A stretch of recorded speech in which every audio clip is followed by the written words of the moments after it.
इनके पास कोई एजेंडा प्रभावी है नहीं। इनका सबसे बड़ा एजेंडा राम मंदिर था, जो राम मंदिर निर्मित हो रहा है। इन्होंने कहा, इनके लोगों ने कहा कि जो राम को लाए हैं, रामचरितमानस हिंदू समाज में सबसे प्रतिष्ठित ग्रंथ है, जो हिंदुओं के घर घर में पढ़ा जाता है। उसमें तुलसीदास जी भगवान का संदर्भ लेते हुए लिखते हैं कि सब मम प्रिय सब मम उपजाए। इसका मतलब जो सृष्टि है वो भगवान की बनाई है और उन्होंने सबको पैदा किया है, सबको उपजाया है। पूरी सृष्टि को राम लाए हैं, हम सभी को राम लाए हैं। फिर कोई ये कह दे कि जो राम को लाए हैं, तो एक ब्राह्मण होने के नाते, एक रामायण पढ़ने वाले होने के नाते, एक जानकारी रखने वाले होने के नाते, मैंने देखा है, मेरे पिताजी भी स्टेट बैंक में थे, जब जाते थे 1 घंटा रामचरितमानस पढ़ते थे। प्रत्येक हिंदू राम का पुजारी है, राम का सम्मान करता है, राम की पूजा करता है, रामायण पढ़ता है। तो राम किसी की व्यक्तिगत जायदाद नहीं है। और आपको दुख होता है जब आप इस तरह के स्टेटमेंट सुनते हैं? बिल्कुल बिल्कुल भाई, हम लोग तो एक ऐसे परिवार से हैं जो आज़ादी की लड़ाई में 17 साल जेल में रहे। मैंने अभी बताया कि 3 मुसलमान उसमें शहीद हुए, और ये कह देना जाए नहीं मुसलमान देशद्रोही हैं, मुसलमान देश के लिए काम नहीं कर रहे हैं, ये निहायत असंगत बात है। मैं जब बड़ा छोटा था तो मुसलमानों से बड़े बढ़िया संबंध होते थे। आज उन संबंधों में थोड़ा बिखराव नज़र आ रहा है, थोड़ी दूरी नज़र आ रही है। ये राजनीतिक नेताओं के बयान के कारण ऐसा हुआ, ऐसा नहीं है। हिंदुओं ने, मुसलमानों ने, सरदारों ने और तमाम सारे लोगों ने, क्रिश्चियंस ने देश को आज़ाद कराया। महाराणा प्रताप थे, गुरु गोविंद सिंह थे, 10 गुरु, तमाम सारे मोहम्मदन के महान लोग थे जो कटे मरे। लेकिन इसमें दो राय नहीं है कि सन 20 से लेकर 47 तक जो महात्मा गांधी के नेतृत्व में आज़ादी की लड़ाई सत्य अहिंसा के सिद्धांत को लेकर चली, उसी ने अंततोगत्वा देश को आज़ाद कराया। रानी की झांसी लड़ी लेकिन देश आज़ाद नहीं हुआ, महाराणा प्रताप लड़े लेकिन देश आज़ाद नहीं हुआ।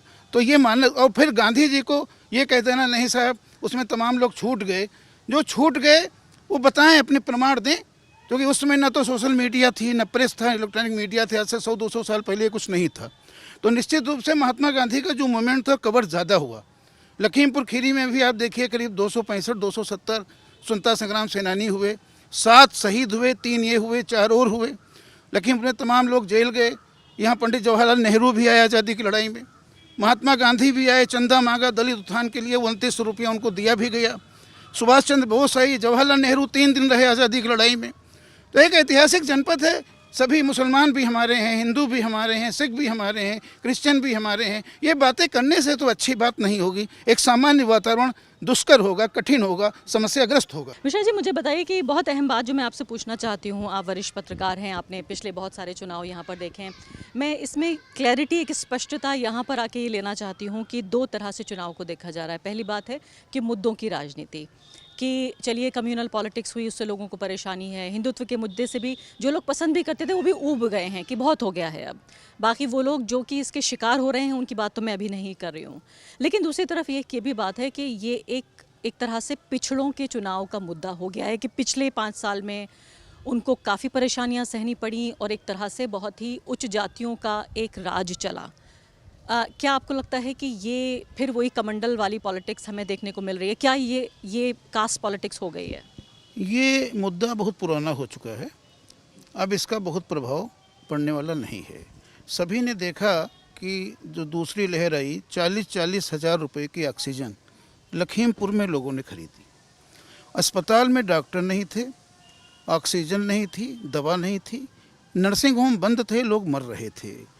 उस समय कोई जनप्रतिनिधि सत्तारूढ़ दल का दिखाई नहीं पड़ा। कुछ जनता के आदमियों ने सिलेंडर ज़रूर बांटे, लेकिन जिनकी जिम्मेदारी थी वो घर पे बैठे रहे। तो जनता इसको भूली नहीं है। लखीमपुर खीरी के बारे में बात करूँगा।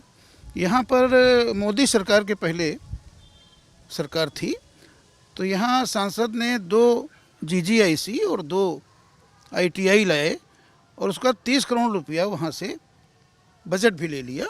30 करोड़ रुपया निकल भी गया, 4 भवन भी बन गए।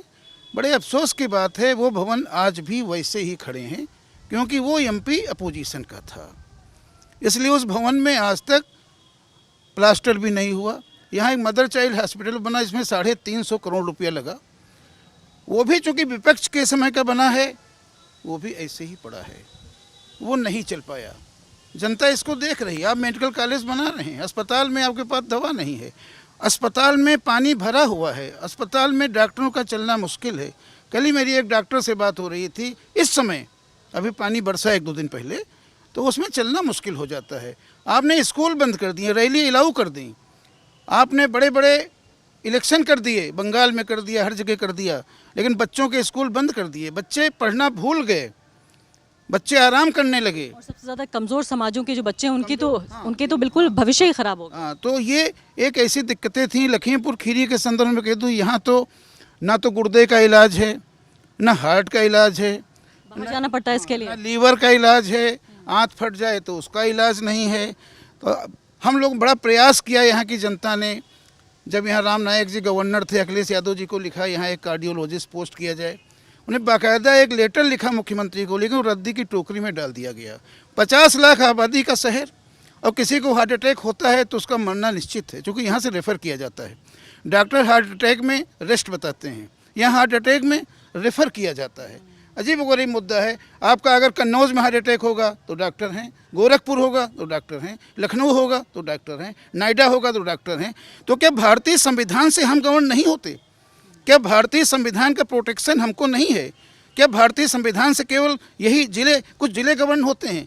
ये नियम होना चाहिए कि हर ज़िले में कम से कम जो वाइटल ऑर्गन्स हैं, जिसमें तत्काल मौत होती है, उनका डॉक्टर तैनात किया जाए। और 75 साल बाद ये न होना त्रासदी का विषय है। विषय इसलिए है कि जनता दूसरे मुद्दों में उलझा के उसमें आकर के वोट दे देती है और अपने जो बेसिक मुद्दे हैं उनको भूल जाती है।